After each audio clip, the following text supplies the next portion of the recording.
कागल इथं Ramakrishna ग्रुपची FM हमरले textile company सुरू आहे। या कंपनीत 452 कामगार आहेत। या कंपनीकडून कामगारांचा 2,44 लाख रुपयांचा प्रॉव्हिडंट फंड 40 महिन्यांपासून थकवण्यात आलाय।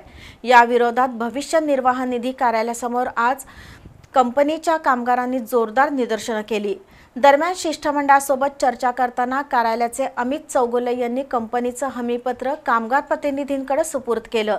त्यानुसार 8 दिवसात प्रॉव्हिडंट फंडातील रक्कम कार्यालयाकडे जमा करू असं आश्वासन कंपनीकडून देण्यात आलंय। कागल इथं रामकृष्ण ग्रुपकडून FM हमरले टेक्सटाईल कंपनी उभारण्यात आली आहे। गेल्या काही वर्षापासून या कंपनीत कागल आणि परिसरातील 480 कामगार कार्यरत आहेत। मात्र कंपनीकडून गेल्या 40 महिन्यांपासून कामगारांच्या प्रॉव्हिडंट फंडांची रक्कम भविष्य निर्वाह निधी कार्यालयाकडे जमा केलेली नाही। या फंडासाठी 2,44 लाख रुपये भरणे आवश्यक आहे। त्यामुळे कामगारांच्या हक्काची रक्कम कार्यालयाकडे जमा करावी।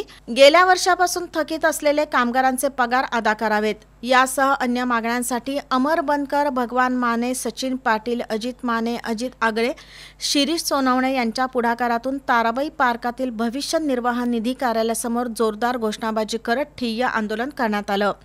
दरम्यान आंदोलनाची दखल घेऊन कंपनीच्या अधिकाऱ्यांनी कामगार प्रतिनिधींच्या शिष्टमंडळासोबत चर्चा केली।